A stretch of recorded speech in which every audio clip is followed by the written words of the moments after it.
मित्रों, माँ लक्ष्मी को धन वैभव की देवी कहा जाता है। देवी लक्ष्मी के कई रूप हैं।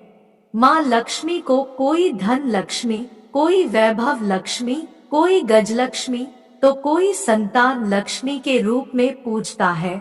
माँ लक्ष्मी का आशीर्वाद पाने के लिए व्यक्ति अपने मनोरथ के अनुसार देवी की आराधना करता है।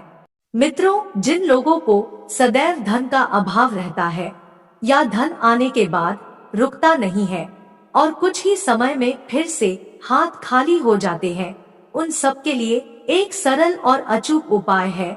वो है माँ लक्ष्मी का वैभव लक्ष्मी व्रत। आज हम इसी व्रत की कथा के साथ उसकी विधि के बारे में भी जानेंगे। इस सब से पहले हम इस व्रत के कुछ नियमों पर भी ध्यान देंगे। 1.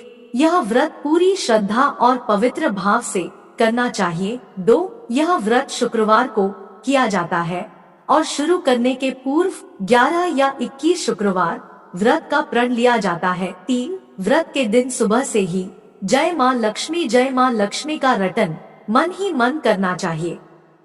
4. व्रत विधि पूर्वक करना चाहिए। 5. 11 या 21 शुक्रवार पूरे होने पर रीति अनुसार उद्यापन करना चाहिए। 6. यह उपवास अपने ही घर पर करना चाहिए। यदि शुक्रवार के दिन आप यात्रा या प्रवास पर हो तो वह शुक्रवार छोड़कर अगले शुक्रवार को व्रत करना चाहिए। 7. श्री यंत्र की पूजा अवश्य करनी चाहिए। वैभव लक्ष्मी व्रत कथा। एक बड़ा शहर था। इस शहर में लाखों लोग रहते थे। पहले के जमाने के लोग साथ साथ रहते थे और एक दूसरे के काम आते थे, पर नए जमाने के लोगों का स्वरूप ही अलग सा है। सब अपने अपने काम में मग्न रहते हैं। किसी को किसी की परवाह नहीं। शहर में बुराइयां बढ़ गई थी। शराब, जुआ, रेस, व्यभिचार, चोरी, डकैती आदि बहुत से अपराध शहर में होते थे। कहावत है कि हजारों निराशा में एक आशा की किरण छिपी होती है। इसी तरह इतनी सारी बुराइयों के बावजूद शहर में कुछ अच्छे लोग भी रहते थे। ऐसे अच्छे लोगों में शीला और उनके पति की गृहस्थी मानी जाती थी। शीला धार्मिक प्रकृति की और संतोषी थी।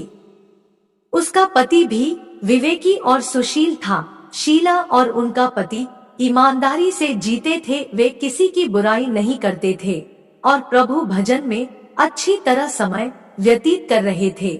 उनकी गृहस्थी आदर्श गृहस्थी मानी जाती थी और शहर के लोग उनकी गृहस्थी की सराहना करते थे। शीला की गृहस्थी इसी तरह खुशी खुशी चल रही थी। पर कहा जाता है कि कर्म की गति अटल है। विधाता के लिखे लेख कोई नहीं समझ सकता है। इंसान का नसीब पल भर में राजा को रंक बना देता है और रंक को राजा शीला के पति को पूर्व जन्म के कर्म भोगने बाकी रह गए होंगे कि वह बुरे लोगों से दोस्ती कर बैठा। वह जल्द से जल्द करोड़पति होने के ख्वाब देखने लगा, इसलिए वह गलत रास्ते पर चल निकला और करोड़पति के बजाय रोड़पति बन गया। यानी रास्ते पर भटकते भिखारी जैसी उसकी स्थिति हो गई थी। समय के परिवर्तन के साथ घर में दरिद्रता और भुखमरी फैल गई। सुख से खाने के बजाय 2 वक्त के भोजन के लाले पड़ गए और शीला को पति की गालियां खाने का वक्त आ गया था। कहा जाता है कि सुख के पीछे दुख और दुख के पीछे सुख आता ही है, इसलिए दुख के बाद सुख आएगा ही। इसी विश्वास के साथ शीला प्रभु भक्ति में लीन रहने लगी। अचानक एक दिन दोपहर में उनके द्वार पर किसी ने दस्तक दी। शीला सोच में पड़ गई कि मुझ जैसे गरीब के घर इस वक्त कौन आया होगा। शीला ने खड़े होकर द्वार खोला तो देखा एक माँ जी खड़ी थी। वे बड़ी उम्र की लगती थी, किंतु उनके चेहरे पर अलौकिक तेज दिख रहा था। उनकी आंखों में से मानो अमृत बह रहा था। उनके भव्य चेहरे से करुणा और प्यार छलकता था। उनको देखते ही शीला के मन में अपार शांति छा गई। वैसे शीला इस माँ जी को पहचानती न थी, फिर भी उनको देखकर शीला के रोम रोम में आनंद छा गया। शीला माँ जी को आदर के साथ घर में ले आई। घर में बिठाने के लिए कुछ भी नहीं था। आता शीला ने सकुचा कर एक फटी हुई चादर पर उनको बिठाया। माँ जी ने कहा, क्यों शीला, मुझे पहचाना नहीं? शीला ने सकुचा कर कहा, माँ, आपको देखते ही बहुत खुशी हो रही है, बहुत शांति हो रही है। ऐसा लगता है कि मैं बहुत दिनों से जिसे ढूंढ रही थी वे आप ही हैं, पर मैं आपको पहचान नहीं पाई। माँ जी ने हंसकर कहा, क्यों भूल गई? हर शुक्रवार को लक्ष्मी जी के मंदिर में भजन कीर्तन होते हैं, तब मैं भी वहाँ आती हूँ। वहाँ हर शुक्रवार को हम मिलते हैं। उसने दिमाग पर जोर दिया, पर वह माँ जी उसे याद नहीं आ रही थी। तभी माँ जी ने कहा, तू लक्ष्मी जी के मंदिर में कितने मधुर भजन गाती थी, अभी तू दिखाई नहीं देती थी, इसलिए मुझे हुआ कि कहीं तू बीमार तो नहीं हो गई है ना। ऐसा सोचकर मैं तुझसे मिलने चली आई। माँ जी के अति प्रेम भरे शब्दों से शीला का हृदय पिघल गया। उसकी आंखों में आंसू आ गए।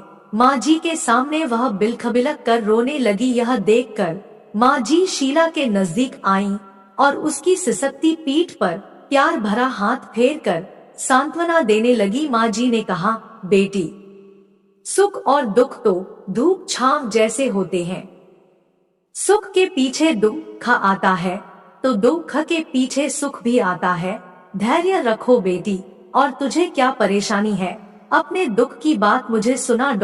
तेरा मन भी हल्का हो जाएगा और तेरे दुख का कोई उपाय भी मिल जाएगा। माँ जी की बात सुनकर शीला के मन को शांति मिली।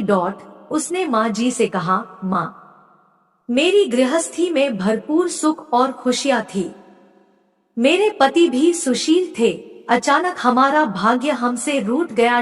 मेरे पति बुरी संगति में फंस गए और बुरी आदतों के शिकार हो गए तथा अपना सब कुछ गवा बैठे हैं तथा हम रास्ते के भिखारी जैसे बन गए हैं। यह सुनकर माँ जी ने कहा, ऐसा कहा जाता है कि कर्म की गति न्यारी होती है। हर इंसान को अपने कर्म भुगतने ही पड़ते हैं, इसलिए तू चिंता मत कर। अब तू कर्म भुगत चुकी है। अब तुम्हारे सुख के दिन अवश्य आएंगे। तू तो माँ लक्ष्मी जी की भक्त है। माँ लक्ष्मी जी तो प्रेम और करुणा की अवतार है। वे अपने भक्तों पर हमेशा ममता रखती हैं। इसलिए तू धैर्य रखकर माँ लक्ष्मी जी का व्रत कर, इससे सब कुछ ठीक हो जाएगा। माँ लक्ष्मी जी का व्रत करने की बात सुनकर शीला के चेहरे पर चमक आ गई। उसने पूछा, माँ, लक्ष्मी जी का व्रत कैसे किया जाता है, वह मुझे समझाइए। मैं यह व्रत अवश्य करूंगी। माँ जी ने कहा, बेटी, माँ लक्ष्मी जी का व्रत बहुत सरल है। उसे वरलक्ष्मी व्रत या वैवलक्ष्मी व्रत भी कहा जाता है। यह व्रत करने वाले की सब मनोकामना पूर्ण होती है। वह सुख संपत्ति और यश प्राप्त करता है। ऐसा कहकर माँ जी वैवलक्ष्मी व्रत की विधि कहने लगी। बेटी, वैवलक्ष्मी व्रत वैसे तो सीधा साधा व्रत है। किंतु कई लोग यह व्रत गलत तरीके से करते हैं, आथा उसका फल नहीं मिलता। कई लोग कहते हैं कि सोने के गहने की हल्दी कुमकुम से पूजा करो, बस व्रत हो गया। पर ऐसा नहीं है।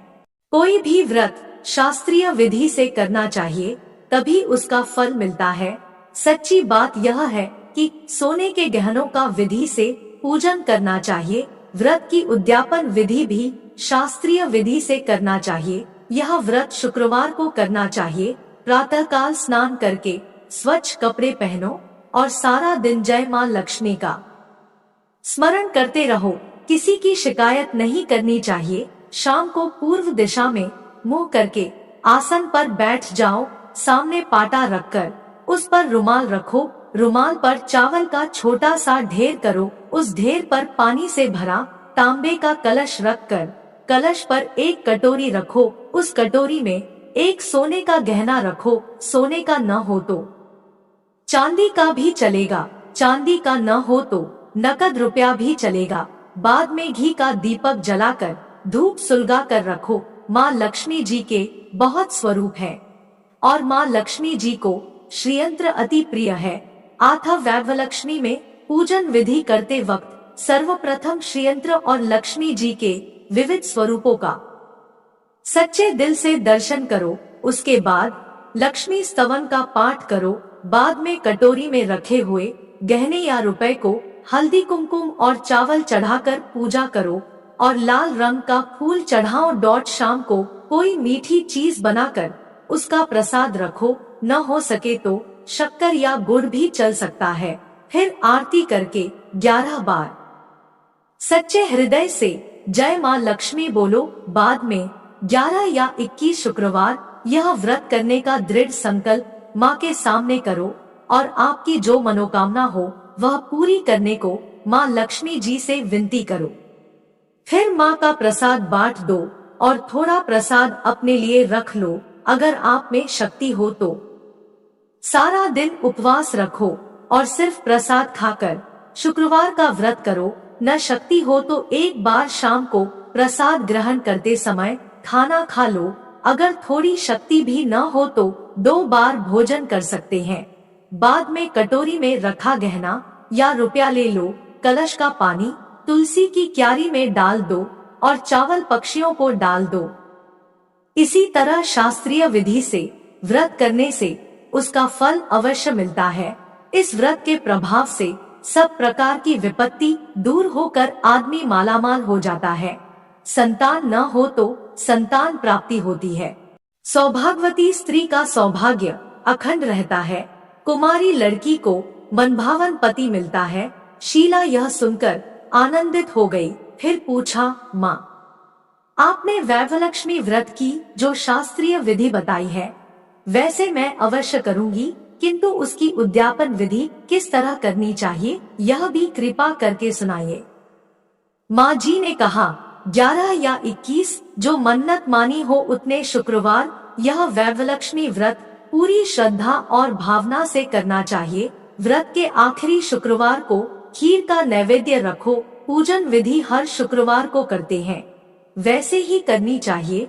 पूजन विधि के बाद श्रीफल फोड़ो और कम से कम 7 कुंवारी या सौभाग्यशाली स्त्रियों को कुमकुम का तिलक करके वैभवलक्ष्मी व्रत की एक पुस्तक उपहार में देनी चाहिए और सबको खीर का प्रसाद देना चाहिए।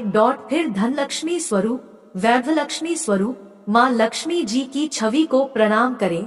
माँ लक्ष्मी जी का यह स्वरूप वैभव देने वाला है। प्रणाम करके मन ही मन भावुकता से माँ की प्रार्थना करते वक्त कहें कि हे माँ धनलक्ष्मी, हे माँ वैभवलक्ष्मी, मैंने सच्चे हृदय से आपका व्रत पूर्ण किया है, तो हे माँ हमारी मनोकामना पूर्ण कीजिए, हमारा सबका कल्याण कीजिए। जिसे संतान न हो उसे संतान देना, सौभाग्यशाली स्त्री का सौभाग्य अखंड रखना, कुंवारी लड़की को मनभावन पति देना। आपका यह चमत्कारी वैभवलक्ष्मी व्रत जो करे उसकी सब विपत्ति दूर करना, सबको सुखी करना। हे माँ आपकी महिमा अपरंपार है।